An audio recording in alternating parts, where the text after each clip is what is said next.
Penyakit kencing manis atau diabetes mellitus adalah salah satu penyakit kronik yang tidak asing lagi di Malaysia.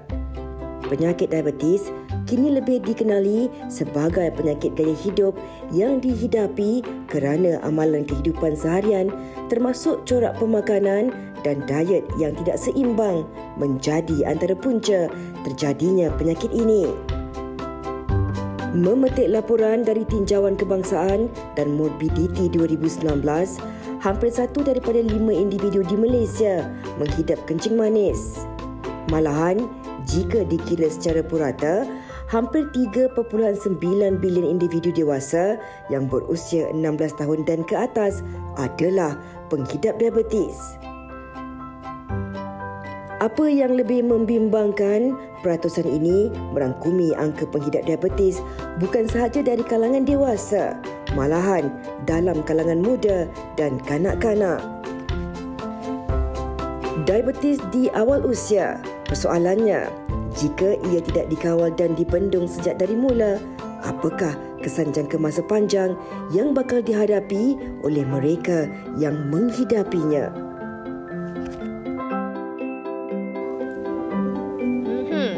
Okey, itu antara laporan berkenaan dengan topik kita hari ini. Dan kami tidak berdua, seperti mana yang kami janjikan, kita ada tetamu di studio untuk kita kenalkan kepada anda penonton. Ya, kita bersama dengan Profesor Madya Dr. Lim Lee Ling selaku Ketua Unit Penjagaan Diabetes dan pakar perunding endokrinologi Pusat Perubatan Universiti Malaya. Terima kasih doktor bersama dengan kami. Panggil Dr. Lim ya? Ya, boleh. Selamat tengah hari. Samalah rambut kita tiga-tiga. Hampir sama.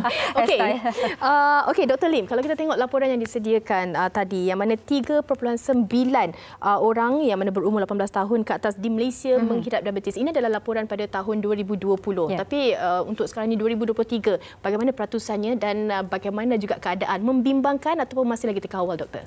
Yang angka ini dijangka akan bertambah dan Kementerian Kesihatan Malaysia dalam tahun ini akan menjalani lagi satu yang survey untuk National Health Morbidity Survey ini dan dari situ kita akan dapat satu objektif yang angka sebenarnya berapa. Tapi apa yang kita boleh tahu dari segi yang NHMS survey dari masa itu adalah kita nampak yang prevalence untuk kencing manis ataupun diabetes usia muda adalah semakin meningkat. Dan ini adalah sangat membimbangkan. Okey, baik. Dan mungkin juga doktor sebelum kita mendalami perbincangan kita, kita boleh berikan tafsiran, doktor boleh berikan tafsiran siapakah mereka di golongan umur muda ni, usia muda ni? Okey, ini adalah golongan yang berumur 40 tahun dan ke bawah. Okey, baik. Kalau golongan kanak-kanak 18 tahun dan ke bawah. Okey. Jadi jangan disalah tafsir siapakah mereka dalam golongan usia muda dan siapakah kanak-kanak ini ya. Mungkin kita boleh sentuh dulu mereka yang di usia muda ni doktor kan. Apa agaknya punca-punca? Pastinya kalau kita tahu diabetes ni disebabkan daripada genetik ataupun gaya hidup kita. Mungkin doktor boleh perincikan. Ini, pertama sekali kita perlu tahu diabetes usia muda adalah apa jenis. Okey. Sebenarnya kita tahu ada 3 jenis yang common untuk diabetes usia muda. Dan jenis pertama di mana antibody sendiri akan pergi attackkan yang sel pankreas dan badan tidak boleh keluarkan yang insulin dengan sendirinya. Ini adalah lebih common dalam golongan kanak-kanak. Yang kedua adalah kencing manis ataupun diabetes jenis kedua, di manalah yang NHMS data dekat Kementerian Kesihatan Malaysia tunjukkan angka ini semakin meningkat. Baik. Ini adalah kerana ada risiko insulin resistant, rintangan terhadap insulin dalam badan. Ini berkaitan kepada gaya hidup, berkaitan dengan genetik, family history dan juga berkaitan dengan tidak physical activity adalah tidak bagus.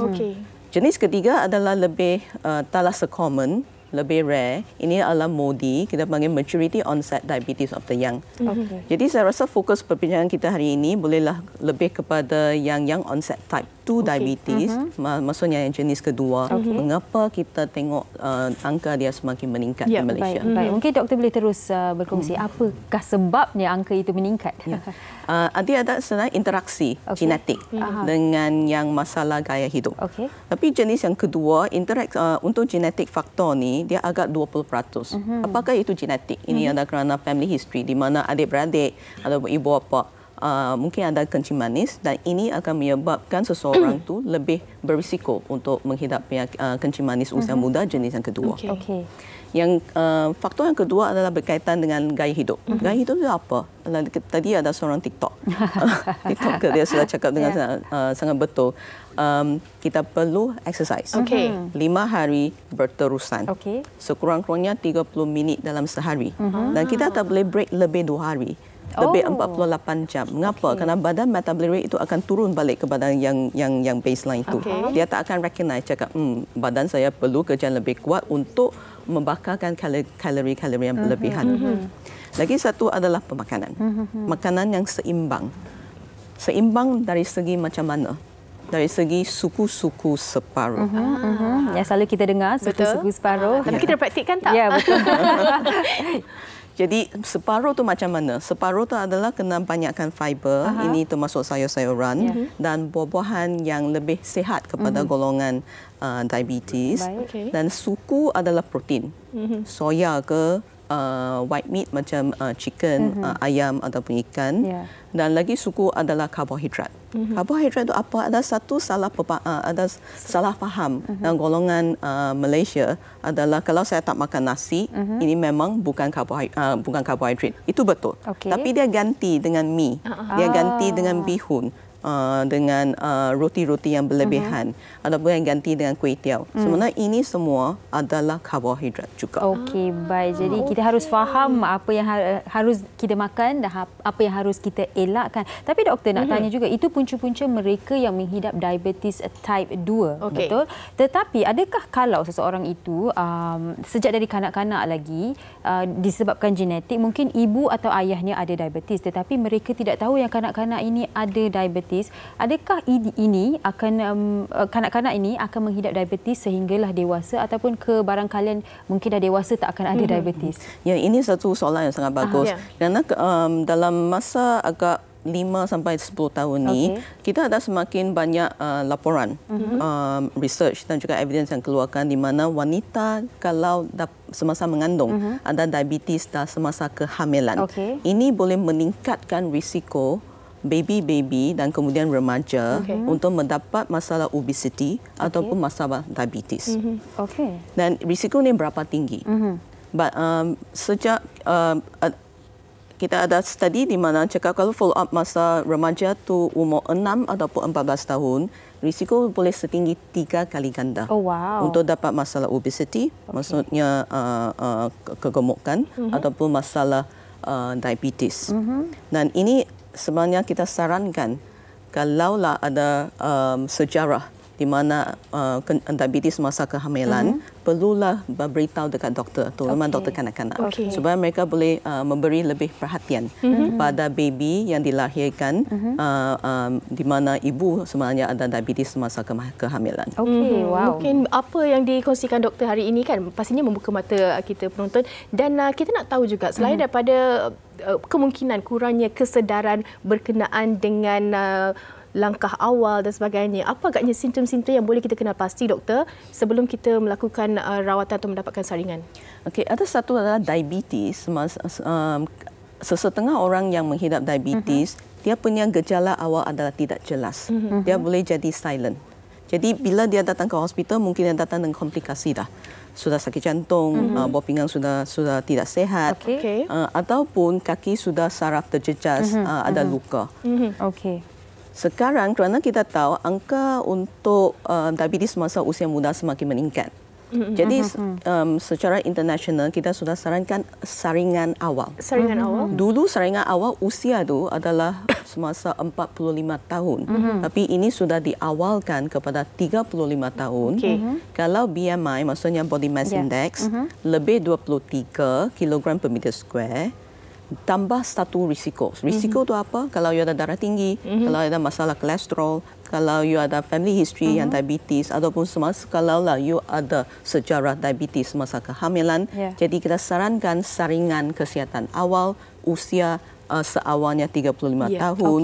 Nah, ini boleh memberitahu sama ada you fall ke dalam golongan borderline diabetes, pre-diabetes ataupun actual diabetes dan akan menerimakan pemeriksaan selanjutnya. Okey, baik. Lebih peka lah orang kata. Ya, kan? betul. Dan bercakap mengenai simptom juga, ada komen daripada Nurul Atilia. Katanya, saya pada umur 38 tahun, tahu ada kencing manis. Apabila rasa diri cepat letih, mata jadi kelabu, terus dapatkan rawatan nak dapat tahu pada waktu itu. Bacaan kencing manisnya 19.8. Doktor ulas mengenai apa yang dikongsikan ini. Okey, ini betul. Simptoms tu biasanya kalau gula lebih daripada 13. Ya. Ataupun purata gula selama 3 bulan, kita panggil HbA1c kalau you tengok ibarat laporan pemeriksaan perubatan, lebih daripada 10%. Kan kebanyakan pesakit dia boleh ada simptoms yang Nurul cakap tu. Dia rasa letih, dia kencing banyak, dia kencing malam lebih daripada 2 kali, boleh tiba-tiba kurus dengan banyak. Jadi ini maksudnya badan sudah tak boleh cope. Di mana pankreas sudah tak boleh keluarkan insulin untuk kurangkan gula dalam darah. Nah, ini dengan gula 19 ini perlu datang kepada hospital mendapatkan rawatan untuk segera. mendapat rawatan segera. Okey, baik. Kita ada lagi seorang. Terima kasih banyak-banyak penonton. Ini daripada Sakinah Ramli. Assalamualaikum. Waalaikumsalam. Saya Sakinah. Doktor dari Shah Alam. Maafkan saya. Nak bertanya, kalau seseorang itu dia rasa dia penyakit kencing manis tapi dia tak berani nak pergi jumpa doktor untuk kepastian, ada tak cara bagi kekuatan nak hadapi penyakit itu? Dr. Lim, tolong Sakinah ni. Kita berikan dia kekuatan sama-sama, Dr. Lim. Okay, Macam mana tu? Kekuatan tu boleh datang jumpa saya. Kena juga jumpa. Okey. Kita ada peer support program juga. Maksudnya you boleh bincang dengan kawan-kawan ke ataupun pesakit lain yang langsung you tidak tahu tapi sedang mengalami masalah kencing manis. Dan you boleh dapatkan kekuatan dan lebih banyak confident dalam menangani masalah kencing manis ini. Kerana you tahu, ini sebenarnya bila dia sudah jumpa doktor, dapatkan rawatan yang sesuai. Jadi sekarang condition untuk diabetesnya semakin kontrol. Jadi dari situ you akan lebih yakin. Dan masa tu you boleh datang jumpa doktor. Baru ada keyakinan nak jumpa doktor. Ya. Baik. Jadi tidak perlu takut lah. Tapi jangan terlalu lewat. Jangan terlalu lewat. Okey, Sakinah dengar tu. Ini dia pesanan daripada Dr. Lim buat awak, Sakinah. Dan Fatin, doktor dan juga penonton, kami sempat juga mendapatkan soalan-soalan daripada penonton-penonton WHI yang kami rangkumkan dalam video ini. Jom kita dengarkan soalan pertama yang ditujukan kepada Dr. Lim. Ya. Hai Doktor, Assalamualaikum. Nama saya Azrin Amli Binti Zakaria. Saya ada soalan, betul ke pesakit diabetes tidak boleh makan buah-buah? Okey, itu dia soalan pertama, Doktor. Betul ke? Ya, salam Azrin. Itu satu salah faham. Pesakit kencing manis boleh makan buah-buahan. Cuma perlu pilih buah-buahan yang sesuai. Biasanya adalah yang low glycemic index punya buah-buahan. Ini termasuk jambu batu. Kalau ada kiwi pun adalah jenis yang bagus. Durian bukan. Ini pesanan untuk mak saya juga. Kalau teringin macam mana? Durian. Kalau mungkin mereka yang menghidapi diabetes ni teringin, jangan nak makan durian. Mungkin pengambilannya macam mana, Doktor? 1 ulas atau 2 ulas sahaja. Itu sahaja. Ataupun ambil bau je lah. Tapi lepas tu kena cek gula dekat rumah. Oh ya? Ya. Okey, baik. Lepas boleh cuba 1 ulas, mesti tengok lepas 1 ulas gula saya naik berapa tinggi. Ini satu cara untuk buat fine tuning dekat rumah. Okey, baik. Okey, kita ada lagi soalan daripada Nadia Rizwan yang kita dengarkan. Hai, nama saya Nadia binti Rizwan. Saya nak tanya doktor, betul ke pesakit diabetes kerap buang air kecil? Kerap buang air kecil, Doktor. Betul atau tidak? Ini adalah salah satu simptom tanda cakap kencing manis kawalan tak bagus. Okey, baik. Kerana dia akan keluarkan banyak gula dalam air kencing dan bila ada banyak gula ni dia pool banyak air dari badan. Dan inilah menyebabkan seseorang pesakit akan kerap buang air kencing. Dan betul atau tidak, Doktor, mereka yang kerap buang air kencing ni memang terdedah untuk mendapat infection juga? Ya, kerana bila gula ada dalam air kencing dan kalaulah yang kita tidak jaga kesihatan diri, ini akan lebih expose kepada jangkitan air kencing. Jadi kalau nampak kekerapan buang air kencing semakin menambah, terutamanya malam. Karena biasanya malam kita boleh tidur sekaligus kan 6 jam, 8 jam. Kalau dah 6-8 jam ni, you perlu wake up lebih daripada 2 kali.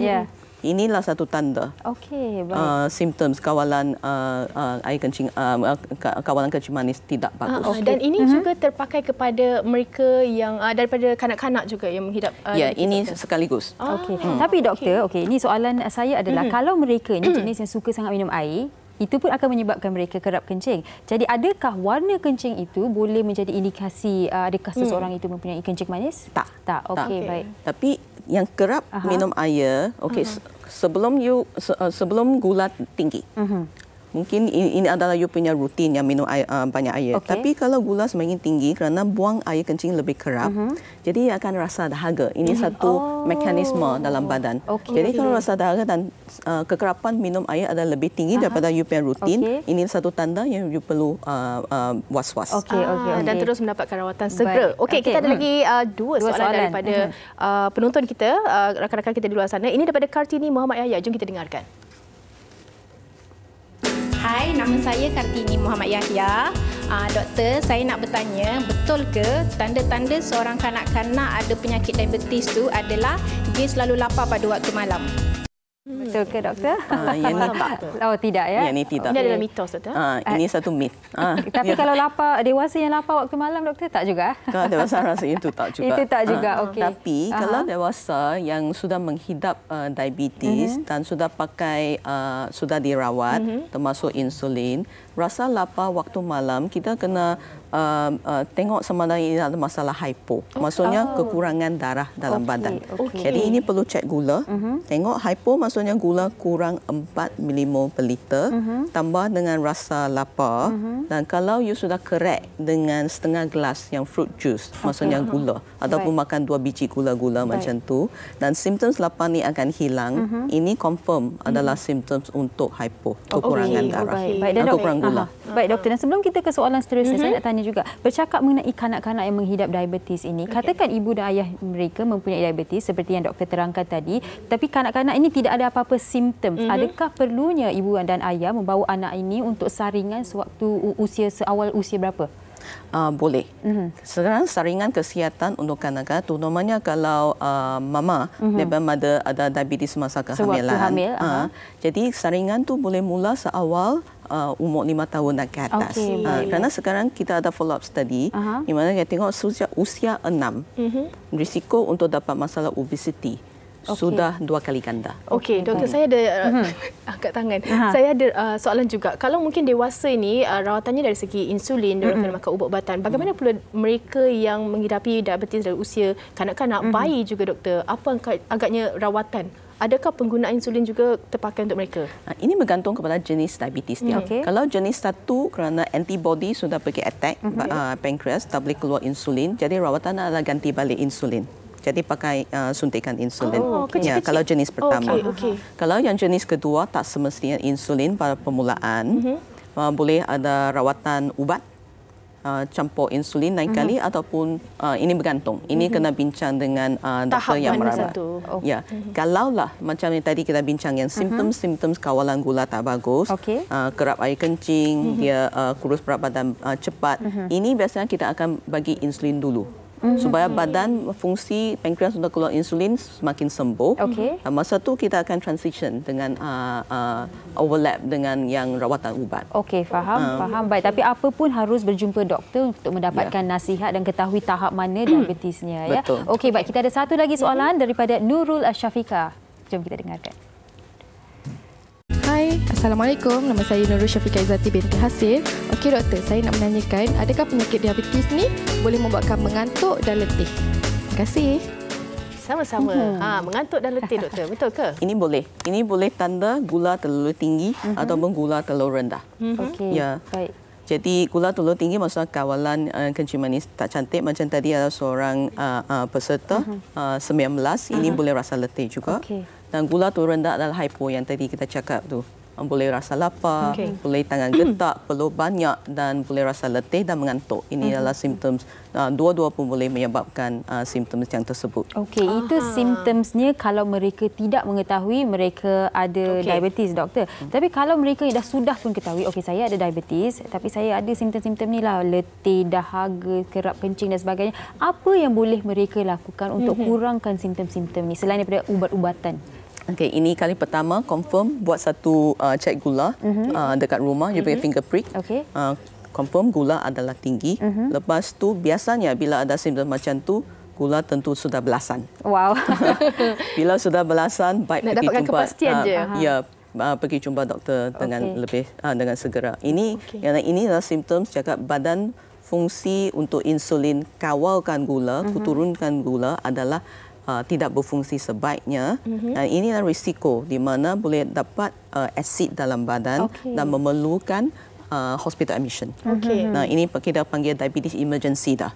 Jadi bila ada nampak ada simptom yang tadi kita bincang tu, baiklah terus pergi jumpa doktor untuk dapatkan kepastian. Okey, doktor, mungkin juga ini adalah soalan tambahannya. Mana kalau kita ada sejarah ibu bapa kita ada diabetes, kita tak tahu lagi keadaan kita, tetapi kita ada kata simptom yang mana kita punya luka dan sebagainya lambat untuk sembuh.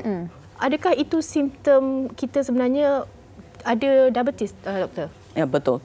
Biasanya kalau ada diabetes, kita panggil tiap-tiap hari you kena jaga kaki sendiri. Kita akan ajar macam mana buat food care yang ni.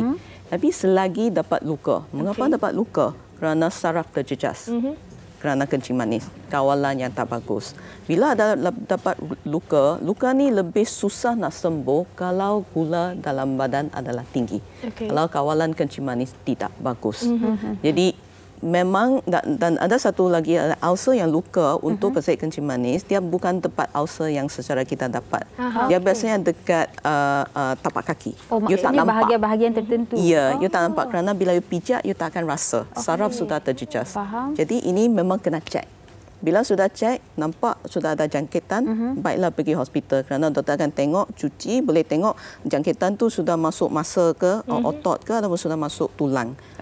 Jadi ini akan mempengaruhi macam mana kita buat rawatan yang selanjutnya. Okey, baik doktor. Kita ada banyak soalan daripada penonton-penonton kita. Soalan daripada Cik T, bolehkah diabetes di awal usia ini dihentikan secara mendadak? Apakah risikonya, doktor? Ini satu soalan yang bagus. Saya rasa dia sudah ada buat pre-reading. Kita sekarang tahu bila lifestyle, terutamanya kurangkan berat badan, sekurang-kurangnya 10% dalam peringkat awal diagnosis diabetes. Peringkat awal maksudnya first 5 years, 5 tahun yang pertama. Kalau you boleh kurus berat badan lebih 10%, ini boleh bantu reversekan balik diabetes. Dan you kena maintainkan lifestyle yang itulah. Tak boleh cakap sudah reverse dah, jadi sampai terus makan banyak, makan durian ini semua dah. Okey, yang penting kena maintain dan kawal lah apa yang kita makan. Soalan seterusnya. Kita nak baca daripada Azmi Sania. Okey, diabetes ni tak ada ke ubat yang boleh sembuhkan terus, doktor? Ini saya rasa luahan ni. Okey, kalau jenis yang kedua buat masa sekarang kita tidak ada ubat yang boleh sembuhkan dia. Untuk jenis yang pertama, kerana kita tahu ada antibody yang attack pankreas kan. Jadi memang ada study-study yang tengah tengok macam mana boleh bantu regenerate yang pancreatic tissue yang tu. Tapi buat masa sekarang kita masih belum ada yang ubat yang tu. Dan ini akan datang tapi belum lagi.